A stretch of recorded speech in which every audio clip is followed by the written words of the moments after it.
Bonjour Stéphane, Bonjour Pierre-Antoine. bienvenue sur ce nouvel épisode de Regard Libre. Aujourd'hui, donc le 14 juillet, on va parler de l'armée et de Ah, l'annonce d'Emmanuel Macron sur le grand commandement de l'espace. le grand Faut que j'arrête de commandement rigoler, de l'espace. faut que je garde ça. Donc le président C'est français a annoncé samedi la création d'un commandement dédié à l'espace, essentiel aux opérations militaires, mais devenu un champ de confrontation entre puissances lors d'un discours à la veille du défilé du 14 juillet. Voilà. on- je dois complètement être coupé du monde parce que j'avoue que je ne savais même pas qu'on avait une armée de l'espace. Il y avait des conflits dans l'espace. A priori, Donc, on n'en a pas encore, mais l'armée de l'air ah, deviendra, ce qu'on voit, deviendra à terme l'armée de l'air et de et de l'espace. l'espace. Ah, d'accord. Ok. Voilà. On va attaquer comment ça s'appelle déjà les gens qui habitent la Lune là, on va attaquer la Lune, on va attaquer Mars. Les Martiens, Les Martiens, ou on va faire une invasion des différents satellites américains et autres qu'il y a dans l'espace? Est-ce que c'est cette plaisanterie? Ou on va devenir, ah oui, comme à l'époque de Reagan, on va obtenir ouais, l'occupation de Star Wars. l'espace, Star Wars, Ouais. mais franchement, quoi. Outre que c'est totalement ridicule, à part faire plaisir peut-être aux militaires aujourd'hui, on va faire ça avec quel argent? Ouais. On est à une situation où la dette a atteint à peu près 100% du PIB. Ça fait 6 mois qu'on a des gilets jaunes qui nous expliquent qu'il y a un problème dans ce pays, et il y en a voilà, on peut penser ce qu'on veut des gilets jaunes, mais quand même, ils sont le reflet manifeste d'un problème profond Ouais. dans ce pays. Et tout ce qu'ils trouvent à nous sortir, c'est on va faire les cinglés de l'espace. Enfin, c'est juste ridicule, quoi. Enfin, d'où il C'est sort ce peut-être le seul endroit où il sera tranquille. Hein.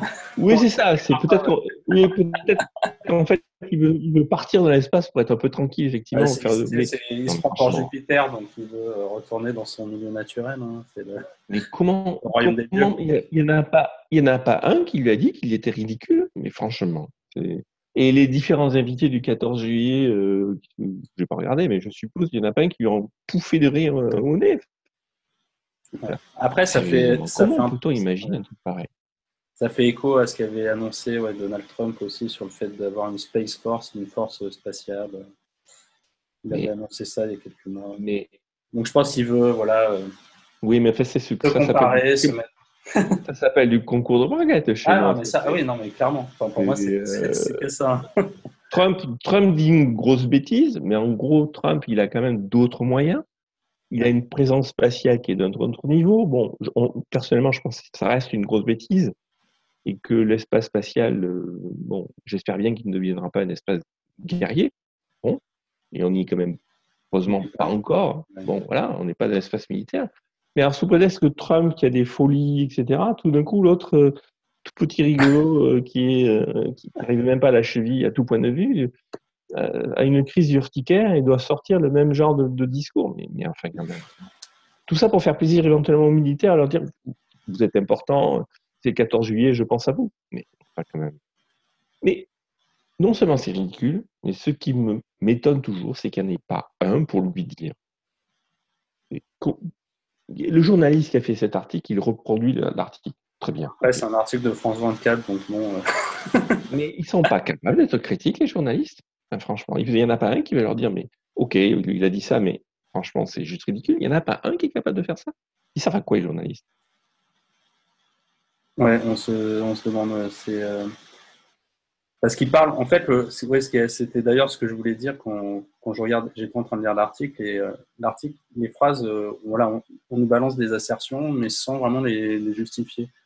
On y dit la France doit se doter d'une véritable autonomie stratégique spatiale face aux menaces portées par quelques grandes puissances, dans un contexte de Mais quelle militarisation de l'espace. menace? Et voilà, Quelle c'était, menace? je me dis, mais de quoi il parle? Quelle menace? Quelle menace? Qui Donc, menace la France ouais. depuis l'espace? Qui? Qualifiant l'espace de véritable enjeu de sécurité nationale par la conflictualité qu'il suscite. Donc Hmm. voilà, on apprend ici qu'il y aurait des conflits. Mais tu sais, ça va plus loin, hein. J'ai vu aussi, dans le même veine, je crois qu'il y a on vient de sortir le Suffren, un sous-marin nucléaire Ouais, d'attaque de nouvelle génération, qui est le premier de 6 dans sa catégorie, si j'ai bien lu. ouais. Oui, on parle de l'espace, mais il y a le sous-marin de la même façon, dans lequel on investit. Mais c'est la même chose, sérieusement. Alors, c'est peu moins loufoque, Mais c'est quand même la même chose. En quoi, osons poser les questions, en quoi la France est-elle menacée au point de devoir dépenser des sommes aussi mirobolantes, Ouais. c'est ça qu'il y a derrière, d'accord, par rapport à d'autres sommes, par rapport aux mêmes sommes engagées sur autre chose. Je ne sais pas combien un suffragane peut coûter. Lui, par contre, c'est une dépense concrète, c'est pas juste un... Ouais, D'accord, c'est du commandement, c'est concret. Et il y en a 6 apparemment. Donc, je pense que là, on est dans les milliards. Qu'est-ce qui justifie qu'on mette des milliards dans des sous-marins nucléaires d'attaque, et non pas de l'attaque. défense, Ouais. Ce que d'attaque, j'allais te demander, ouais, c'est pourquoi on d'attaque, parle tu peux d'attaque. vérifier, On va... d'attaque, pour attaquer qui et par rapport à quel type de défense? Les Chinois? Ouais. On va se protéger des Chinois qui de toute façon sont en train de nous hacker, nous pirater par... Enfin quand même, on peut pas une fois pour tout dire, voyons, en Europe notamment, il y a plein de pays qui n'ont pas de sous-marins, la Norvège, la Suisse, La etc. Suisse. Voilà, et qui pour autant sont parmi les plus pacifiques du monde et en plus en meilleure santé sociale et économique. On ne pourrait pas essayer de faire comme eux? C'est-à-dire, on arrête, et on ose dire aux militaires, on arrête. Il faut savoir dire les choses, on arrête. On dépense sur autre chose, il y a d'autres urgences dans ce pays. Et on ne fait pas les fanfarons à dire on a un nouveau sous-marin et un comité de stratégique de l'espace. Ça, c'est un travers qu'on voit même, quand c'est à droite et à gauche, hein, c'est global à la France, sur justement la grandeur, sur la notion de grandeur de la France, que la C'est France doit porter. post-gaullien, ça, comme Ouais, truc. voilà, Oui, oui, oui. c'est- Mais la France n'a aucune grandeur, soyons très clairs. Elle est 72e ou 73e ouais. dans l'ordre économique dans le monde. Elle ne pèse rien. La Ouais. France n'est plus rien. Oui, mais elle ne pèse rien économiquement, mais c'est un symbole. Elle doit porter des lumières de par Ah, le monde. c'est à moi que tu dis ça. C'est à moi que tu dis ça. Mais si Hein. La France est effectivement l'un des deux pays des Lumières, c'est vrai. Et clairement, mais au moins qu'elle fasse ça bien. Alors, parlons-en, qu'elle le fasse, qu'elle redevienne un symbole de liberté. Mais dans ce cas-là, c'est pas du tout comme ça qu'il faut faire. Ouais. La grandeur de la France, si elle doit la grandeur de la France doit passer par effectivement les Lumières, elle serait bien justement d'arrêter de faire ce genre de trucs grandiloquents, inutiles et dispendieux. Ouais, on est d'accord. Bon, bah merci Stéphane. Je t'en Merci. prie. Au revoir.